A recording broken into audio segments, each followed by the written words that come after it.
Attorney General, you might want to come over this one. There. Great. I didn't expect to see you this afternoon, but it is important to continue the communication with the media, but most importantly the public, and to bring everyone up to date on exactly what's happening and how we're coordinating our efforts statewide in reference to the coronavirus that we're experiencing.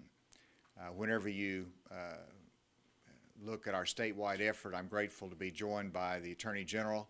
We'll have comments here shortly. Dr. Nate Smith with the Department of Health, Dr. Cam Patterson with UAMS, and our Secretary of Education, Johnny Key. Since we met yesterday, we've had 4 additional cases, bringing the total to 16. Dr. Smith will elaborate on these 4 new cases, but I think you'll see from those that the message to the public as to how to handle these is becoming more clear, and they're responding well in terms of their approach to the emergency rooms and the hospitals as they seek care. I also want to compliment the progress we've made on testing. And there's 3 different ways that we're looking at obtaining testing here and expanding that capability in Arkansas. First, through the Department of Health, that they have their ongoing capacity now, but we expect that to be expanded tenfold by the end of next week, where they can process 200 tests during the day. And then UAMS has done an incredible job of accelerating their development of an in-house test.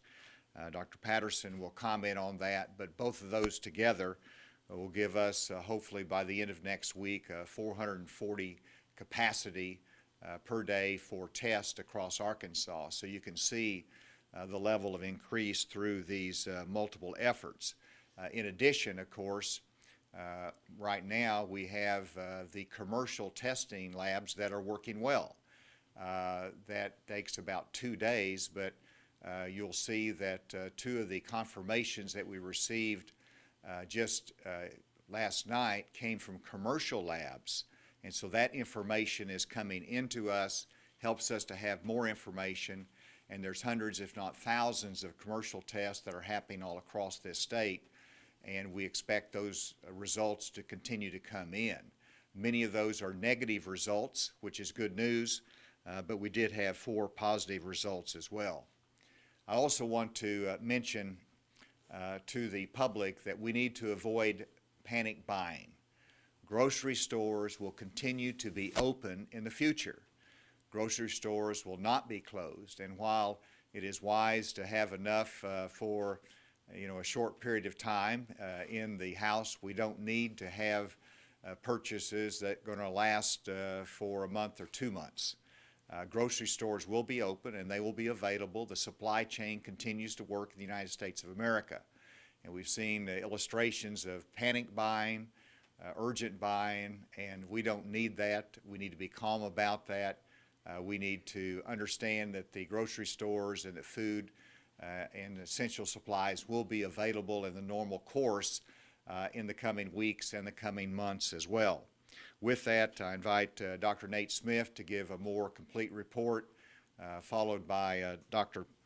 Patterson, and then the Attorney General for comments and information that's important to the public as well. Dr. Smith. Thank you, Governor, and thank you for being here for the media briefing. Of the 4 new cases that we have reporting, 2 of those actually came from a commercial lab. Those were reported to us from a commercial lab. These cases were acquired out of state, and the individuals self-isolated themselves, and so there are no additional contacts, and their county residence is Garland County, but we don't have any children involved, no school issues, and no contacts associated with those 2. The other 2 are contacts to our original case in Jefferson Regional, and neither of those patients are hospitalized. In terms of testing capacity, although we're up to 16 total, as as the governor mentioned, we have over 100 negative tests so far. So these are individuals that are we consider to be at high risk, high probability, and yet we've gotten a lot more negatives than we have positives. That's all good news. We have expanded our testing capability.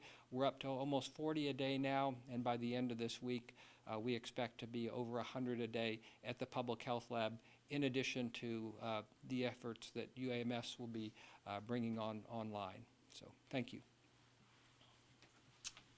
So I want to thank the governor and his staff for pulling this all together. We continue to work closely with ADH to ensure that we are getting the right information out to healthcare providers across the state and making sure that we have the right capacity available to provide care that is needed both for patients with COVID-19 and for patients who are needing healthcare services for other reasons. As Governor Hutchinson mentioned, we continue to look for ways that UAMS can contribute to the capacity of tests that are available for people in the state of Arkansas. And to this end, we are accelerating development of an in-house assay to detect COVID-19, and our expectation is that by the end of next week, we'll have the capacity to do about 244 additional tests per week. So this will be in addition to the testing that is provided by the Arkansas Department of Health, and this capacity will be available for any healthcare system across the state who has needs for COVID-19 testing. In addition to this, we continue to ensure that we are having good communication with healthcare systems across the state. Healthcare leaders across the state are in constant communication and regular communication to ensure that we're disseminating best practices, that we're learning from each other, and that we're working together to get the right information out. And I would like to take a moment to again emphasize that for any Arkansan who has concerns about whether or not they have COVID-19, the place that you do not want to be is in an emergency room or a busy doctor's office. We have hotlines established. Arkansas Children's Hospital has a hotline available for questions about children. And UAMS has a telephone hotline that is available. UAMS also has available UAMS Health Now, which is an online portal that you can access via your iPhone, laptop, or tablet. It's a free service and will allow you to have a face-to-face consultation digitally with a UAMS healthcare professional for questions or concerns or screening needed related to COVID-19. Washington Regional also has a similar platform that is available, and we encourage people as much as possible to use those types of platforms for screening questions. At UAMS, we also have an off-site location set up near campus so that you can drive through and have screening done to keep patients out of the emergency room. And yesterday we did 500 screenings through that site. We appreciate everybody rallying around the healthcare providers who are putting themselves in harm's way to manage the COVID-19 situation. We also continue to encourage everyone to understand that limitations for visitation, both in clinics and in the hospital, we realize, burdensome to many families, but necessary as we remain safe sites for healthcare delivery across the state. Thank you, Governor, and thank you for your leadership on this issue, and to our healthcare providers and the Department of Health as well. I'm joining the Governor today to make certain that Arkansans understand that price gouging laws are now in effect. With this bad situation, unfortunately, comes bad actors. And when the Governor announced a statewide public health emergency declaration due to COVID-19, it triggered Arkansas law on price gouging, and it will be in effect for at least 30 days. However, it can be extended. This is under Act 376 of 1997. The price gouging law is broad. It's meant to cover consumer goods that may be in short supply. These may be some examples include disinfectant, cleaning, personal items, medicine, medical supplies, goods used for personal care, food, and water. This applies not only to individuals who are making those purchases and reporting them to us, but anyone selling those products in the state of Arkansas, whether it's an individual or a business. Many times we see this through our retailers, perhaps a small store or a pharmacy.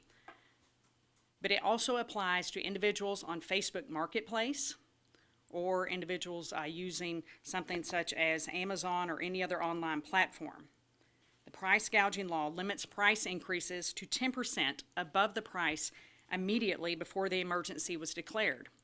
For example, we have been made aware of a situation of a pharmacy in western Arkansas who was selling a case of water for $4. Now that case of water is being sold at nearly $8. That is well above the price gouging laws, and they will be receiving a call, letter, email, and a lot of contact from my office.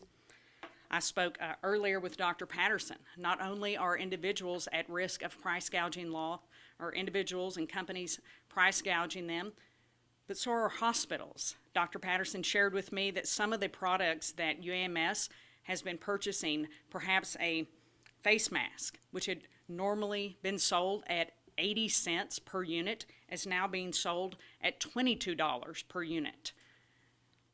Same thing with gowns. What had been sold for less than $1 a unit is being priced to them at $18 a unit. And we know that our medical providers are going to do what they can to get those products, but we will be holding the sellers accountable for price gouging. Dr. Patterson also informed me that he will be meeting via telephone with a task force of hospitals to discuss this and other matters, challenges facing our hospitals. They're meeting, I believe, at 5 o'clock today. But we want hospitals as well as individuals, businesses, let us know if you have complaints about price gouging. What is the penalty for price gouging? It's very high, as it should be, because you're taking advantage of Arkansans in an emergency situation. For every violation of price gouging, you can receive a fine of up to $10,000. That's $10,000 for every single face mask or every single pallet of water that you sold over the limit. Likewise, individuals who are in violation of the price gouging laws will be charged a criminal crime, and we'll be working with our local prosecutors on that. That is an automatic misdemeanor for those who are found in violation of price gouging. So we encourage Arkansans to contact my office at arkansasag.gov. Likewise, our phone lines remain open at 800-482-8982. That's 800-482-8982. We're on all social media platforms. Please contact us because we want to protect Arkansans to ensure that these supplies are available for every single family, every single business, and medical provider as we go through this. Thank you very much. Thank you, Attorney General. That's an important message for the public, and hopefully that message will bring prices back down to where they should be. We're grateful for that message. I also want to now discuss the issue of the schools in Arkansas. We've had many communications from parents, from educators, and we continue to listen to the guidance of our National CDC headquarters and the professional health experts there, as well as our own health team here within the Department of Health and UAMS and other experts here in Arkansas. But as we continue to look at the guidance from the CDC, where they do not recommend the broad closure of schools, it is also important to listen to the parents and educators who do not have a level of confidence in terms of their safety and what the situation is with COVID-19 in their community, because there's been adequate testing in Arkansas. And so as a result of this legitimate concern, and in order for our testing to be able to catch up and for us to be able to have a better handle on exactly where we are in the state of Arkansas in terms of any positive cases, I am authorizing on Monday each school district to close their school for on-site instruction. And then beginning on Tuesday, The closure statewide for on-site instruction will be mandatory through the end of this week, and of course then you'll be in spring break, and at that time we'll return to normal classroom instruction unless the circumstances dictate otherwise. I'll let the superintendent or commissioner elaborate on this, but this is important to get the message out today. One of the reasons Secretary Key advised that Monday should be an optional day because of this being late on Sunday. Parents need to make arrangements for child care or other arrangements for the children, and so it's up to the superintendents as to whether they have regular instruction on Monday or whether they go to online instruction. But beyond that, on Tuesday, statewide in Arkansas, the schools will be closed for on-site instruction. With that, let me recognize Secretary Key for additional comments.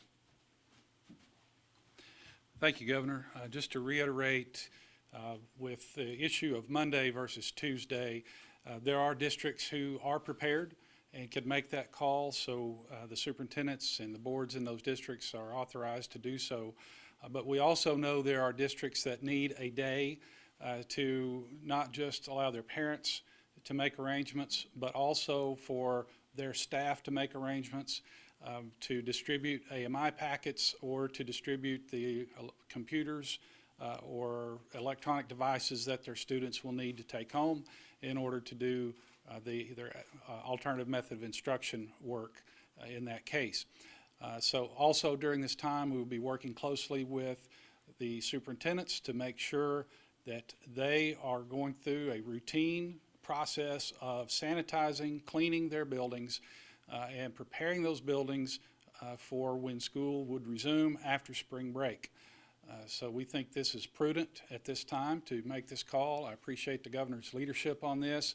It is a very tough call to make because we know that students depend on so many things for their care and education in their local schools. We also are heartened to know that in many of the communities they are making preparations for meal programs to continue.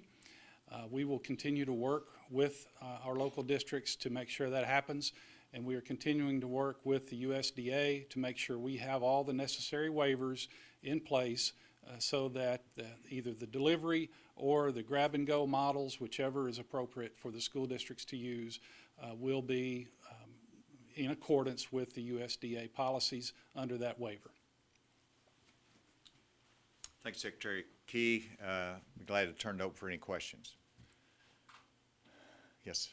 For Dr. Smith, Dr. Fauci this morning said that he personally would not be visiting restaurants right now. Should people in Arkansas be congregating in restaurants, bars, movie theaters, other public places? It's a good question, and I think that the answer to that really depends on where in the United States that you live. We have active community spread of COVID-19 in some parts of the country. In Arkansas, we really have limited evidence of community spread, mostly in the Little Rock area.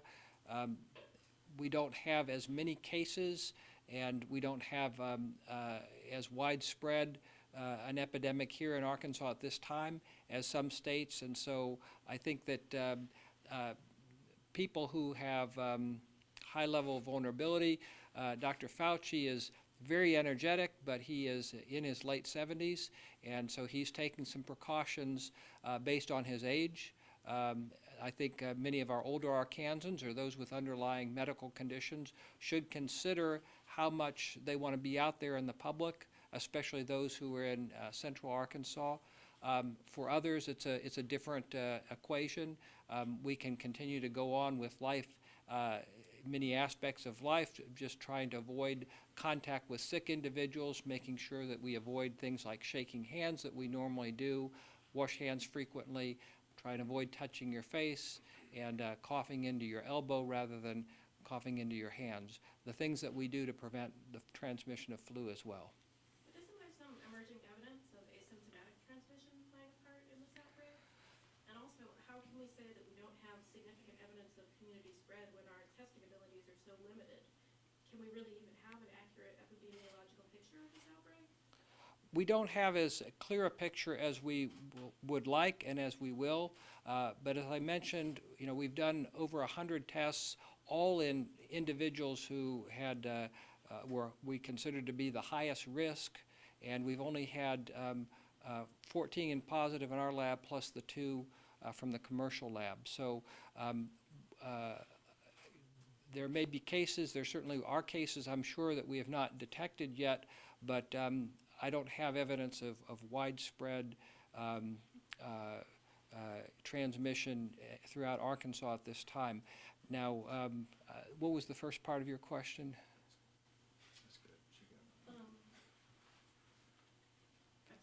Yeah, let me go ahead and take another question. Is there any other question? How are hospitals in smaller communities, rural communities, handling the screening and the testing process? Cami, you'll handle it. I can speak to that. We're in close contact with the leaders in small hospitals across the state. I've been very heartened by what I have learned about their preparedness for this. They have in place, as far as we can tell, pretty rigorous screening protocols in place in alignment with CDC guidelines. We continue to work with each of these hospitals to ensure that they have the resources that they need to implement the screening procedures that are necessary. In fact, this afternoon we have a series of calls primarily focused on smaller hospitals across the state of Arkansas to continue to stress test their ability to respond to this. And so far, those stress tests have all indicated a resilient healthcare system, especially for rural Arkansas.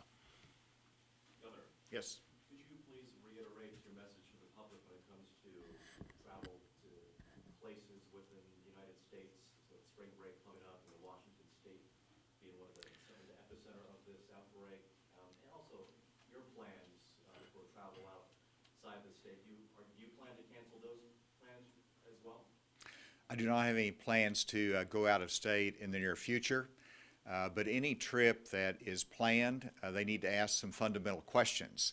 And that is, am I going to an area that has extensive outbreak and reportable cases? Am I going to a location in which I'm going to be with family that I know? Are you going to events in which there's hundreds of people from unknown locations? Are you going by mass transportation? Are you going by private vehicle? All of those are considerations for deciding whether the travel is appropriate or not, the necessity of it. And then you have to think about, well, what happens when you return, and if you did pick up something, part of the virus, you test positive, then you might be quarantined for 24 days or, whenever you return. And so they need to think through each of those scenarios in making that decision. We recognize that people have made travel plans, but we want them to rethink and evaluate those. Dr. Smith related the case in Garland County. A couple traveled out of state, but they came back, they handled it well, they did test positive for it, but they didn't come in contact with anybody when they were here. And so you've got to be responsible, you've got to make good judgments, because it's not just your health, but it's your children, it's your family, and the community. Yes? Do the closings apply to daycares as well? The closings do not apply to daycare, although we recognize that many daycares will be impacted by that, and they'll make their own judgments. Jimmy, anything else on that, Secretary Key? Just say that in many of our school districts, we have ABC programs, and that's the state-funded pre-K program. Because they are part of the school district on the campus, those would close. We have other independently owned ABC programs, and those decisions would be left to those owners in guidance with DHS and the Division of Child Care and Early Childhood Education. And let me emphasize something that I think is important, that I want parents and educators to recognize that this decision is made based upon we'd like to have more information. We want the public to have greater confidence in the safety and health of their students as they go to school. But we also want an expectation that when we return from spring break, we expect there to be positive cases that have developed. We don't expect this to end, but we also want school to resume in a normal fashion. And while we might have to close school for a couple days if we find a positive test in a community or there might be a student that's impacted, we don't expect longer-term closures. Now, that's the expectation. I want parents to recognize how we're making this decision. And then, obviously, CDC can change guidance based upon circumstances. We'll continue to look at their guidance and to see if that changes. But that, based upon guidance right now, and the opinion of my Dr. Smith and our public health experts, we do expect when classes resume after spring break to go back into normal class schedule. And this is important for our employers that rely upon workers. It's important for our healthcare workers. Many of them have children in the schools and their availability. It is important for those that are dependent upon their livelihood in work opportunities, and much of that depends upon the consistency of our education system. And so that's what we're striving for, that's what we're hoping for and looking for, but we understand the necessity of today's action because we want to have greater capacity in testing, more information to the public, a greater understanding and confidence in the safety of our school system. Dr. Patterson, are you seeing, from what you're hearing from other hospitals around the state, are you hearing about suspected cases of COVID-19 in patients who don't currently qualify for testing? Well, I think that there's a lot of concern about the possibility of COVID-19. We're still in the respiratory pathogen season, so there's plenty of influenza. There are plenty of other viruses around, and certainly there's heightened sensitivity in terms of concerns. That's the main reason why we want to expand testing capacity, so that we can meet the need for people who have even lower levels of concern about the possibility of COVID-19. The more negative tests that we get back, the more confidence that we have that we'll be able to get the schools reopened, that we'll be able to continue to provide care for people who have non-COVID-19 related issues, and that we can all go about our daily business safely. So to clarify, is that a yes? I understand that there's ambient concern, but are people seeing more and more intense respiratory cases? No, so I think you're making an important distinction. I think what we're seeing is increased concern from people in the community who otherwise wouldn't necessarily present to the healthcare system because they think that they have the flu that they will be able to ride out, and that's really the differential impact that we're seeing right now. Is there one final question? Yes. Employees like more in a high-risk category, are they allowed to work remotely from home? In terms of state employees, each cabinet secretary has been given the flexibility to allow work from home as needed, and so they are given the authority to make that judgment, and as the case needs and the circumstances need, they will be able to work from home. Thank you all very much.